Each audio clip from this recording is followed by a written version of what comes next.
Ideal India TV, हर खबर बेफिक्र। Subscribe now. और मंच के नीचे भी विराजमान सभी परम श्रद्धेय संत मंडली को मेरा सश्रद्ध प्रणाम। उपस्थित सभी श्रोतृ वृंद को भी मेरा प्रणाम।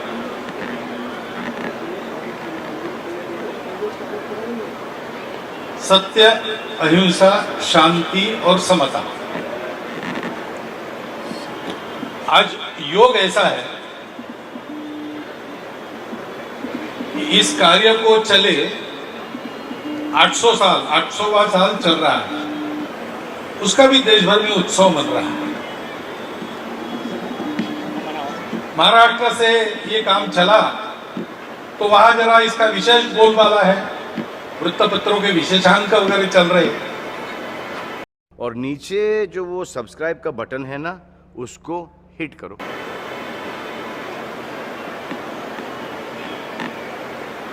तो वो जो 800 साल से प्रयास चल रहा है, उसका 800वां वर्ष मनाने के जो सारे प्रयास हो रहे हैं, उन प्रयासों को स्वाभाविक है मेरा तो समर्थन नहीं, मेरा यानी एक व्यक्ति के नाते नहीं, संघ के स्वयं सेवकों का समर्थन रहता ही है ऐसे कामों को, क्योंकि उसमें समता है।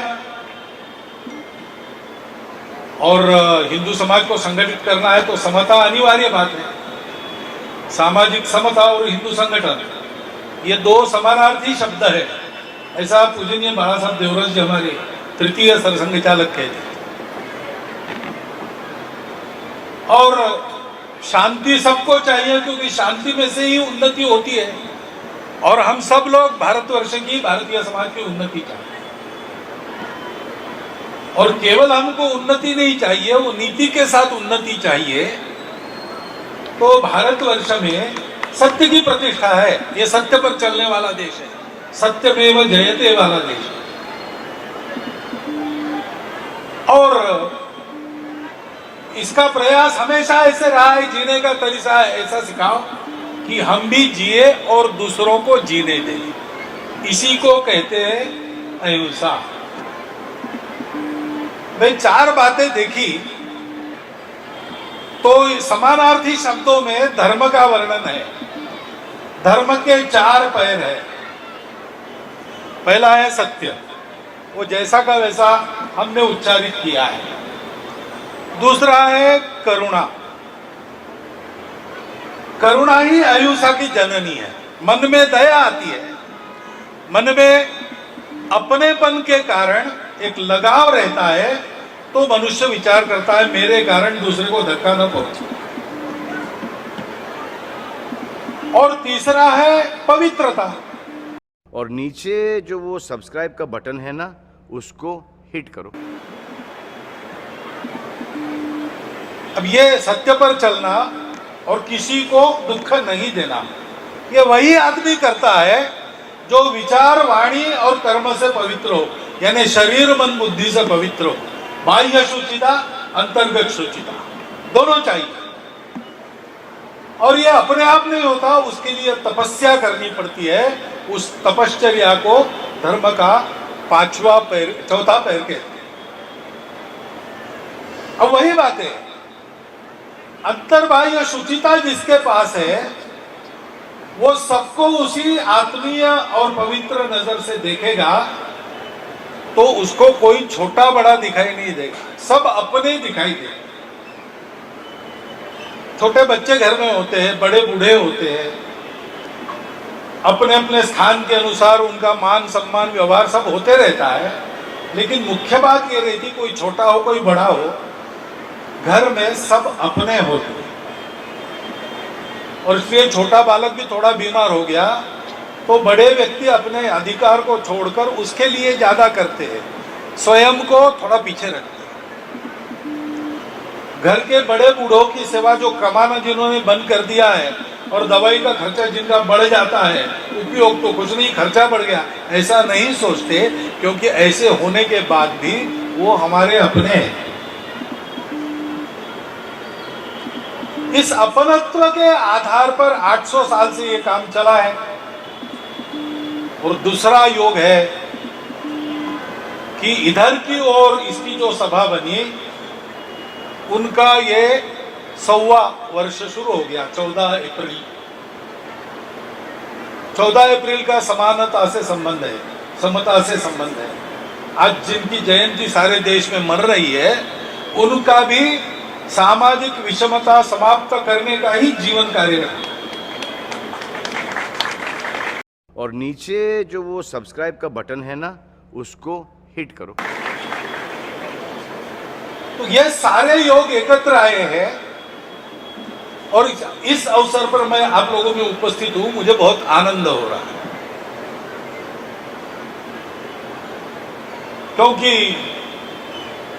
पहली बार जब मैं अमरावती के पास भानखेड़ा में और अपने धर्म सम्मेलन में गया था, वो पहली बार ही था। संघ का कोई व्यक्ति सम्मेलन में आए, ये भी पहला ही था। और वहां ऐसे कहा गया कि आज हिंदू समाज ने आखिर हमको अपना कहा। तो मुझे उसका आनंद भी हुआ और दुख भी हुआ कि 800 साल ये क्यों नहीं। पहली बार हमने किया तब हुआ, ये कारण, ये इसका कोई कारण नहीं था। ये सब अपने ही लोग हैं। चक्रधर स्वामी जी ने गीता के आधार पर ही धर्म ही बताया, और क्या है। भारत धर्म प्राण देश है, भारत का प्राण धर्म है। अगर हम धर्म छोड़ देते तो हम भारत के नहीं रहते। और धर्म यानी केवल कर्मकांड नहीं, वो 4 बातें, सत्य, करुणा, शुचिता, तपस्या, अथवा आपकी आज की शब्दावली में सत्य, अहिंसा, शांति, समता। इसका आचरण होना चाहिए। इसका भाषण होते रहता है, सब लोग करते रहते हैं। जो चक्रधर स्वामी के कार्य में नहीं है, वो भी वही करते रहते हैं। यूनो के अध्यक्ष भी वो हिंदू भी नहीं है, वो यही कहते रहते हैं। क्योंकि इसका विरोध कोई भी मनुष्य कर नहीं सकता। यह मनुष्यता के विरुद्ध है इसका विरोध करना, और ये जीवन का सत्य है। लेकिन मुख से उसकी भलावनी करना बात अलग है, इसका आचरण होना चाहिए। और समाज में सतत धर्माचरण चले, इसलिए अपने स्वार्थ को छोड़कर जीवन के सत्य पे सतत संबद्ध रहकर समाज में विचरण करते हुए अलख जगाने वाली मंडली संतों की मंडली रहती है। और वो मंदिर खड़े करते हैं, इसे केंद्र बनाते हैं, जहां से इस संदेश का बौद्धिक और व्यावहारिक भाग सारे समाज में प्रचलित हो जाए। यानी हमको ये ज्ञान भी हो, सत्य क्या है, अहिंसा क्या है, शांति क्या है, समता क्या है, और जो ज्ञान है वैसा व्यवहार भी हो। तो केवल ज्ञान का उपयोग नहीं, पोथी बड़ी बड़ी जगम हुआ, पंडित भयानक हो। सब पोथियों का सार है अपनापन, प्रेम, ढाई आकर प्रेम का पढ़े सो पंडित हो। तो मंदिरों का यह महत्व है। मंदिर का केंद्र मूर्ति होती है। वो मूर्ति ऐसी होती है, भगवान अपने यहाँ श्री कृष्ण है, चक्रधर स्वामी है, श्री गोविंद प्रभु जी है। इनका जो जीवन हमको पता है, उस जीवन को देखेंगे तो इन 4 तत्वों की प्रतिमूर्ति वो सब है। सब प्रकार की परिस्थितियों में इन तत्वों का व्यवहार कैसे करना है। व्यवहार अलग अलग हो सकता है परिस्थिति के अनुसार, लेकिन तत्व बिना छूटे उसको बढ़ाने वाला व्यवहार हो। जब जो आवश्यक है सब करना है, लेकिन वो तत्व को छोड़ के नहीं करना है, तत्व को बढ़ाकर ही करना है। ये कैसे किया जाए, ये कसरत जीवन में करनी पड़ती है। उसका उदाहरण वो मंदिर की मूर्तियां हैं, और वो वहां केंद्र में है। वहां से प्रेरणा लेते हैं संत, उस प्रेरणा का प्रचार प्रसार तत्व में और व्यवहार में करते हैं, बोलने में, विचार में और आचरण में करते हैं। इसलिए ये मंदिर, सब प्रकार के मंदिर, सब पंथ संप्रदायों के मंदिर, भारत के जीवन का जब से मंदिर बनना शुरू हो गया मध्य युग में, तब से केंद्र रहे। आज भी अपने अत्यंत और कठिन अवस्था में भी इन मंदिरों में जाके हम लोग सुकून पाते हैं दर्शन करके। हमको समझ में नहीं आता हम क्या पा रहे हैं, लेकिन उस मूर्ति को देखते हैं, उसका चरित्र याद करते हैं, उसको भक्ति भाव से प्रणाम करते हैं और वरदान कुछ भी मांगे वास्तव में हम उसको वो व्यवहार की प्रेरणा मानते हैं, तो मन शांत हो जाता है। और शांत मन में सब ठीक बातें आती है, अस्थिर मन में सब गलत बातें आती है।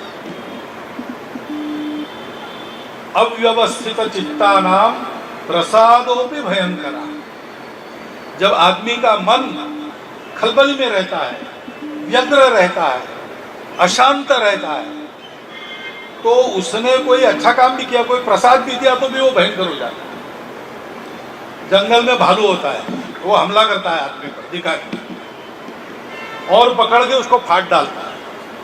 लेकिन कुछ लोग कहते हैं वो भालू हमला नहीं करता, उसको आदमी अच्छा लगता है इसलिए उसको पकड़ता है और पकड़ के उसको हंसाने के लिए गुदगुदी करता है। लेकिन स्वयं अवस्थित है, नाखून बड़े हैं, तो उसकी गुदगुदी से अपने सीने पर घाव हो जाता है, पेट फट जाता है। क्योंकि वो अवस्थित है, वो प्रेम से भी कुछ कर रहा है, हमारे लिए वो आपत्ति हो जाती है। मंदिर में हमको मन की शांति मिलती है, शांत मन में सब अच्छी बातें अपने आप प्रवेश करती है, क्योंकि मनुष्य का स्वभाव अच्छाई की ओर जाता है। हमारी आंखों में अगर विषमता का विष चढ़ गया है तो उसको उतार दे। चक्रधर स्वामी ने क्या किया? तत्वज्ञान तो गीता का ही बताया, लेकिन तत्वज्ञान वही बताया, लेकिन व्यवहार करके बताया। उस समय इस ज्ञान के अधिकारी जिनको नहीं मानते थे उनको जोड़ा। महिलाओं को ज्ञान का अधिकारी नहीं मानते थे। कई हमारी प्रचारिका महिलाएं तब से बन रही है, ये आज की बात नहीं है, उस समय में ये सोचा गया। इसलिए सोचा गया कि संतों को जो समदृष्टि प्राप्त होती है वो उनके पास थी, और उस समदृष्टि को सारे समाज को देने का बीड़ा उन्होंने उठाया। ये ईश्वर का ही काम है, ईश्वर की प्रेरणा से होते हैं, ईश्वर के अवतार करते हैं, संतों के द्वारा आगे बढ़ता है। हम लोगों को इसमें हाथ लगाना है। मैं क्यों आता हूं? वहां भी आया, अमरावती, नागपुर में भी मिला, उसके बाद सोलन में गया, आज यहां पर आया, खतौली में जाने वाला हूं, और अगले सत्र में देखते हैं तेलंगाना का भी क्या बनता है। तो ऐसे लोग जरूर निकलेंगे समाज में कि ये संघ के सरसंघ चालक को जयकृष्णियों का, महानुभावों का बड़ा प्रेम है। प्रेम तो हमारा सबके साथ है, पूरा समाज अपना है, और जिस समाज के हम हैं वो समाज पूरी मानवता को अपना मानने वाला है। महाराज की जय। हे विश्वची माझे घर, ऐशी जयाची मती स्थिर, किंबहुना चराचर आपणची झाला। ऐसा जिनका वर्णन करते हैं वो संत जहां जहां होते हैं वो काम मेरा अपना ही है, इसलिए मैं आता हूं। मेरे से कुछ हाथ लग जाए, काम हो जाए। अब उनका भी नाम मोहन ही है, मोहन बाबा ही है, और वो भी बड़े प्रेमी भक्त है, तो वो बहुत कौतुक करते हैं और सारा श्रेय मुझे। ऐसा नहीं है, ये काम ऐसा है, इसका समय आया है, इसका समय आया है। अपने देश में धर्म का उत्थान होना है, ये वासुदेव कृष्ण की इच्छा, ऐसा योगी अरविंद ने कहा है। इसलिए धर्म के उत्थान के साथ भारत का उत्थान, ये प्रक्रिया चल पड़ी है और ये पूर्णता की ओर जाएगी, ये पक्का है। और इसलिए आपके इस प्रचार कार्य के, संप्रदाय के कार्य के, धर्म के कार्य के उन्नति के लिए जो जो साधन आप पाने का प्रयास करते हैं उसमें आप सफल हो रहे हैं। हम जुड़ते हैं, वो हमारे लिए भाग्य है कि हम निमित्त बन रहे हैं। किसी के अकेले के कहने से सरकार नहीं करती, उनको पता चलता है ये जो बताया गया है, हाँ ये काम सच्चा है, ये होना चाहिए, ऐसा वो कन्विंस हो जाते हैं, तब वो करते हैं। जिस किसी का शब्द वहां जा सकता है उन सबका काम है ऐसे काम को हाथ लगाना। तो आपको तो वहां शब्द ले जाने की जरूरत नहीं, लेकिन आप इस मंदिर को बड़ा कर सकते, अच्छा कर सकते। उसके लिए व्यय आदि की व्यवस्था में कुछ प्रबंध वगैरह करने के लिए समय ये सब दे सकते हैं। स्वयं अपने संप्रदाय निर्दिष्ट भक्ति के मार्ग पर, नामस्मरण पर रोज चलकर इस संप्रदाय को ऐसे बढ़ा सकते हैं। आचरण से धर्म बढ़ता है, वो आचरण आप कर सकते हैं। और इसके प्रचार प्रसार में समय देना, शब्द देना, जो कुछ आप दे सकते हैं जिससे उपयोग होता है, वो देकर आप इसको बड़ा कर सकते हैं, क्योंकि ये काम भगवान का है। संत इसको हमारे दरवाजे तक लेके आने वाले लोग हैं, लेकिन ये करना हमको है। भगवान स्वयं काम नहीं करता। गीता में भगवान ने ये नहीं कहा अर्जुन ने जब कहा नहीं लड़ता हूं, भगवान ने कहा ठीक है तू नहीं लड़ता तो क्या, मैंने सब पहले रच के रखा है, अब मैं ही कर देता हूं पूरा। भगवान कर सकते थे, उन्होंने वैसा नहीं किया।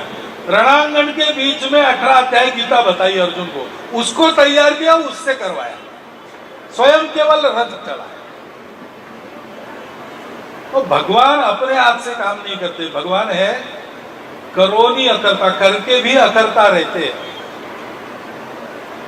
गुरु नानक देव जी ने कहा बाबर के आक्रमण का वर्णन करते समय कि कुछ अहंकार हो गया यहाँ के समाज को, तो सबक सिखाना था, तो क्या किया, आप ही दोष न लेवे करता जमकर मुगल चढ़ाया। तो सबक सिखाने के लिए स्वयं पर दोष भगवान लेते नहीं, तो मुगलों को निमित्त बनाया यहाँ तबाही का। भगवान की पद्धति ऐसी है, अच्छा करना हो, बुरा करना हो, कुछ भी बुरा तो होता नहीं, सृष्टि आगे ले जाने के लिए जो कुछ करना हो वो स्वयं करते नहीं, करवाते हैं। तो भगवान के कार्य का करने वाला बनना, नौकर बनना, उसका जो बताया जाता है वो करने वाला, ये सौभाग्य मनुष्य को मिला है और किसी प्राणी को नहीं मिला है। उसके लिए उसके दिमाग में बुद्धि रखी है, चिंतन रखा है, उसका उपयोग करके इस कार्य को बढ़ाने वाली सब बातें हम अपने अपने सामर्थ्य शक्ति के अनुसार पवित्र मन से, पवित्र वाणी से सबके प्रति समदृष्टि रखकर करते चले। इसलिए आज इस समारंभ का आयोजन हुआ, ऐसा मैं मानता हूं, और इसलिए इस प्रयोजन को आपके सामने रखता हूं। इस रखने में मेरी छोटी बुद्धि के कारण कुछ कम अधिक हो गया होगा, तो यहाँ उपस्थित सभी अधिकारी वर्ग की क्षमा याचना करता हूं, और मेरा आपने सुन लिया इसलिए आपको धन्यवाद देता हुआ मेरे विचार पूर्ण करता हूं। नमस्कार। और नीचे जो वो सब्सक्राइब का बटन है ना, उसको हिट करो। आइडियल इंडिया टीवी, हर खबर बेफिक्र। Subscribe now.